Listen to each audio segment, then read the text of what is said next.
Iya. Eh, jadi kemarin tuh yang ada sedikit diskusi lah di grup WhatsApp mengenai saham. Aku pikir-pikir, aku bikin aja kali ya videonya sahamnya. Jadi gue mau sharing sedikit mengenai saham di sini.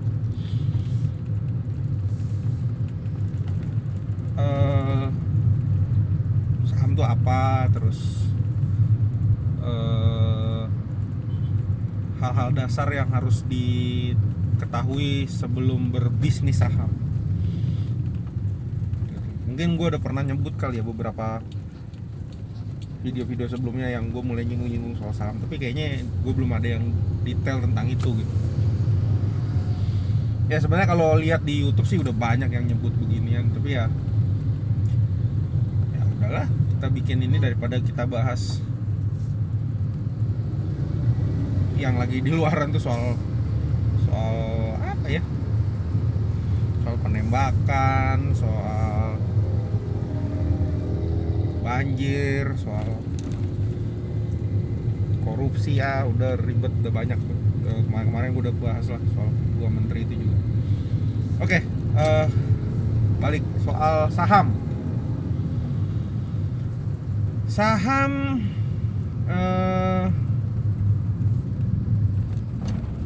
Gue pertama kali dulu tahu tentang saham itu, kalau soal tentang sahamnya sendiri gue tahu dari SMP gitu kan. Ada tuh SMP apa SMA gitu, jadi ada tentang saham lah di salah satu buku IPS apa buku ekonomi gitu. Nah dari situ, ini definisinya dulu ya. Nah dari situ tuh gue tahu tentang saham, bahwa saham tuh apa gitu. Itu tahun 29, kalau gue SMP tuh 95 ya, 93. SMA tuh gue 95 sampai 97 ya, sekitaran segitu lah. Jadi saham itu adalah bukti kepemilikan kita terhadap perusahaan gitu. Jadi kalau kita bikin perusahaan nih, maka kita punya saham. Jadi kalau lu datang ke notaris bikin perusahaan, berapa sahamnya pak gitu. Nah sesuai undang-undang saham itu nggak boleh dimiliki oleh satu orang gitu. Porsinya 99,99% silakan, tapi harus ada dua orang. Artinya ada satu orang lain atau satu badan lain yang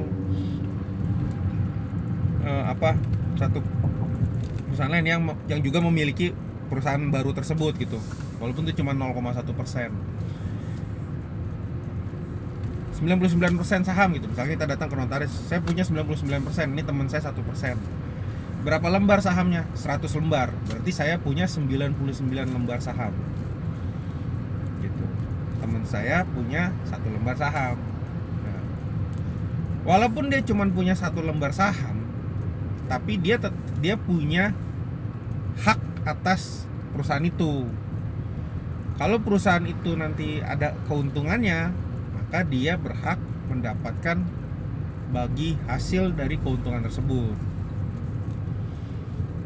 Jadi saham itu adalah bukti kepemilikan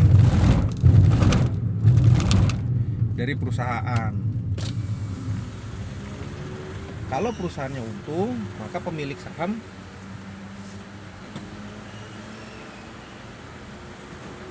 berhak mendapatkan bagi hasil dari keuntungan perusahaan. Istilahnya adalah dividen. Gitu. Nah, kemudian gue punya perusahaan nih. Gue udah bikin 100 lembar tadi, 100 lembar saham. Gue punya 99 lembar. Terus gue mulai bisnis nih. Bisnis gue mulai kencang, mulai bagus. Terus gue butuh modal nih, butuh modal tambahan lagi Jadi selama gue berbisnis, gue udah bagus banget bisnis gue udah pakai bank, udah punya pinjaman dari bank, udah gede banget, udah nggak bisa lagi minjem dari bank gitu. Terus gue pikir juga kayaknya minjem dari bank cukup mahal, sedangkan gue masih mau mengembangkan bisnis ini. Nah, solusinya adalah gue menjual saham gue sebagian, karena bisnis gue makin berkembang. Nah, dari 99 lembar yang gue punya, maka gue bisa lepas 1 lembar lagi, atau gue bisa lepas 10 lembar, atau gue bisa lepas 50 lembar, itu terserah kan, bebas. Nah, kemudian contohnya ya, setelah gue pikir gue butuh nih pengembangan bisnis lagi nih, tapi gue butuh modal, nggak ada lagi duit nih untuk mengembangkan modal ini. Nah, jadi gue menawarkan diri untuk melepaskan saham sebagian saham gue di perusahaan untuk gue pakai untuk mengembangkan bisnis ini gitu ya. Jadi nah, berapa lembar yang dilepas itu terserah gue lagi gitu kan, tadi gue udah bilang. Nah, setelah kita melakukan evaluasi berapa sih nilai saham gue sebenarnya, maka dibuatlah sebuah perhitungan, dan kemudian didapat, misalkan nih contoh aja, saham gue itu dihargai 1 lembar sahamnya adalah 1 juta rupiah.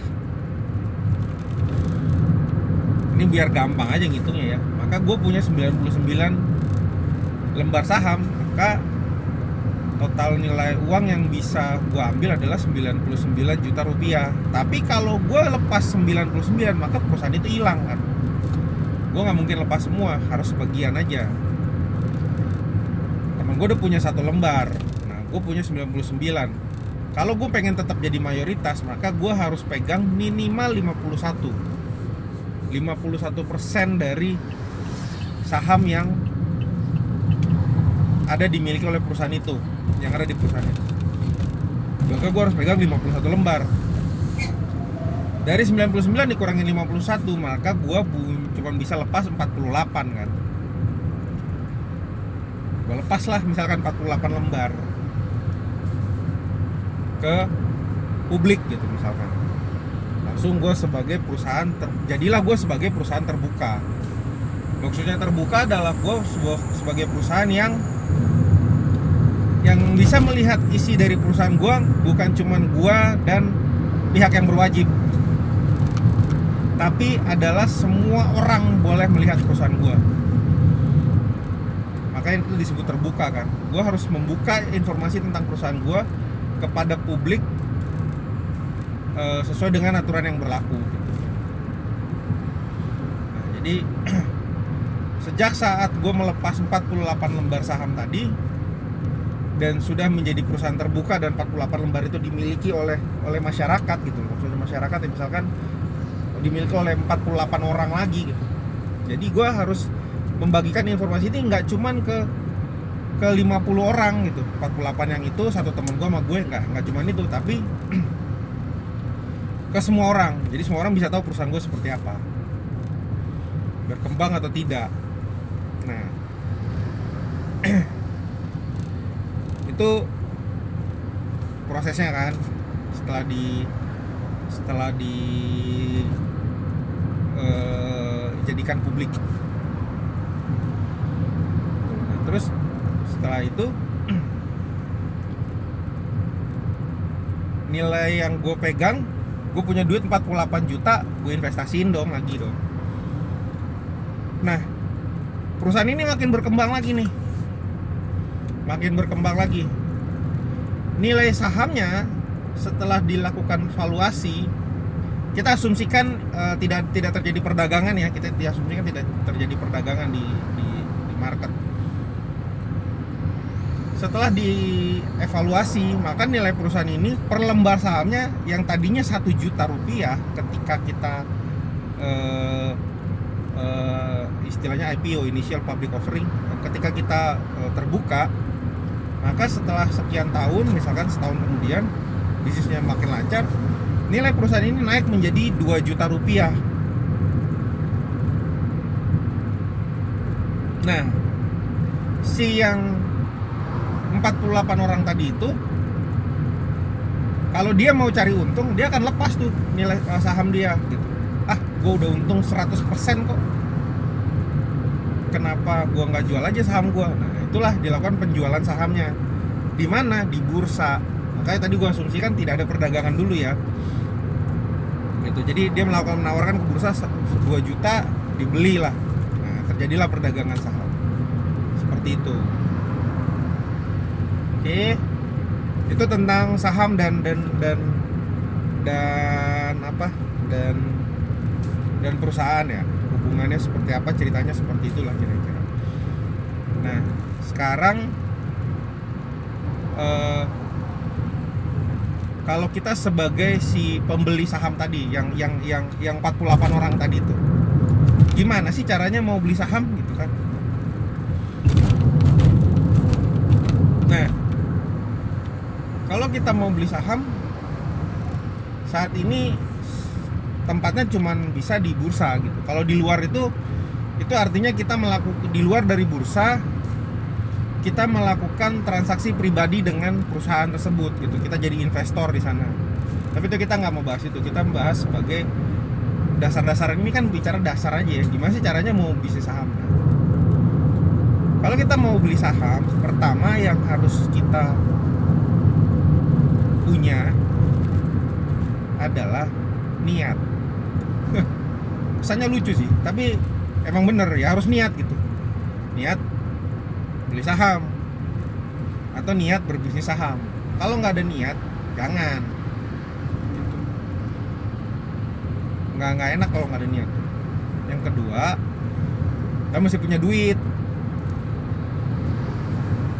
Duitnya mau duit sendiri, mau minjem, mau duit keluarga, terserah. Tapi saran saya sih untuk yang pemula, sebaiknya pakai duit pribadi dulu.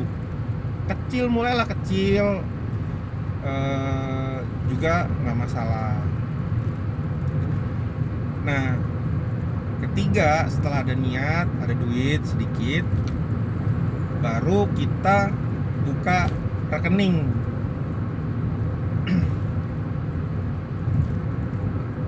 Buka rekening saham lah.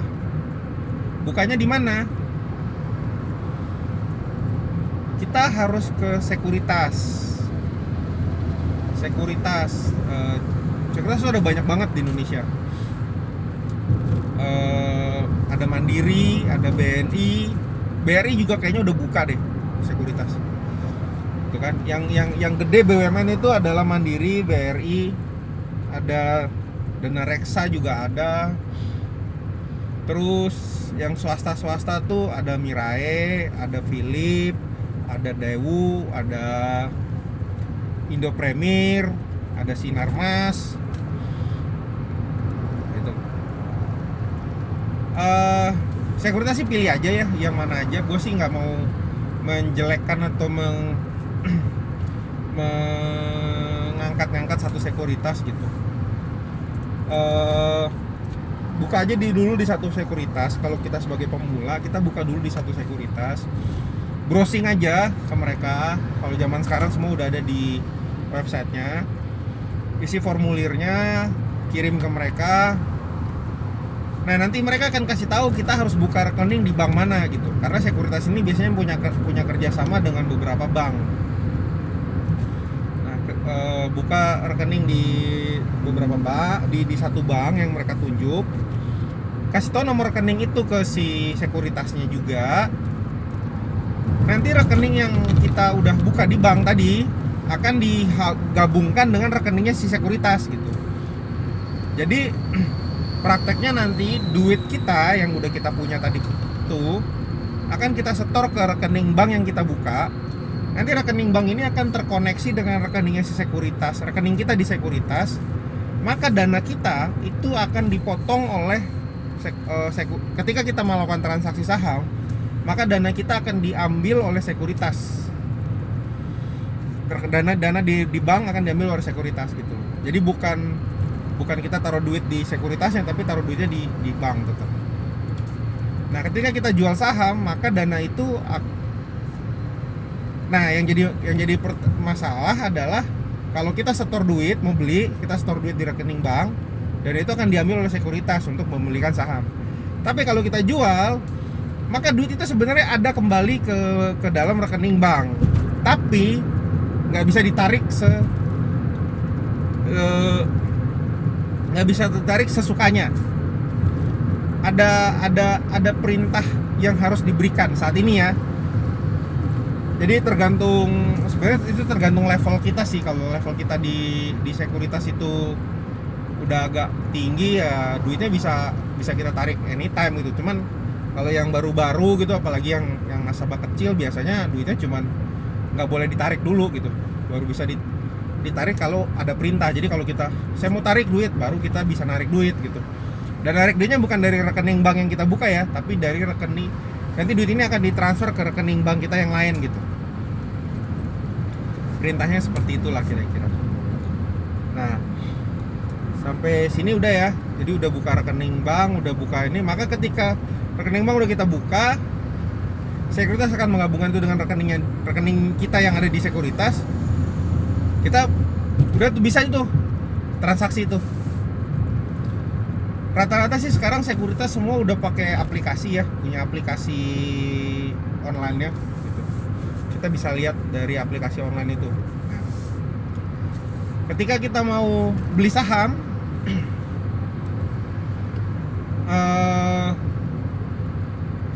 ketika kita udah punya rekeningnya, udah punya aplikasinya, kita tinggal beli sahamnya aja. Mau beli saham, ketika kita mau beli saham, nah ini baru hal-hal yang harus diperhatikan oleh pemain baru gitu, atau pemula lah.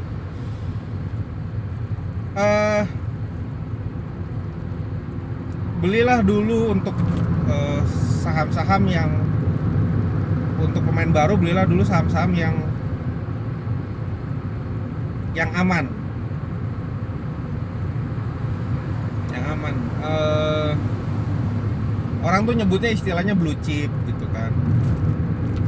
Nah, belilah dulu yang aman. Kalau saran gua sih, yang aman itu adalah kayak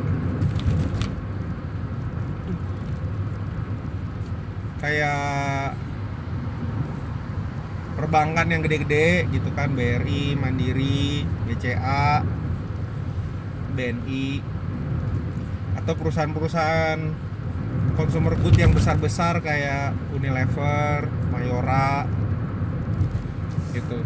Belilah dulu yang aman.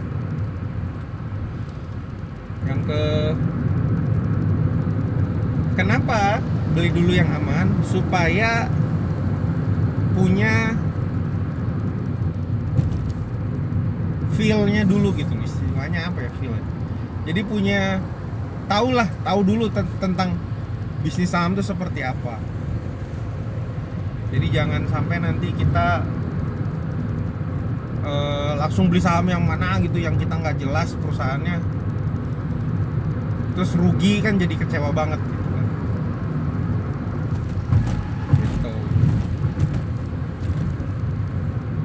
Itu dasar pertama untuk memulai bisnis saham ya. Jadi punya niat, punya duit sendiri kalau bisa, nggak usah gede-gede. Buka rekening di sekuritas, buka rekening di bank, kemudian pakai aplikasi sekuritasnya gitu loh, untuk melakukan transaksi beli saham. Simple itu doang ya.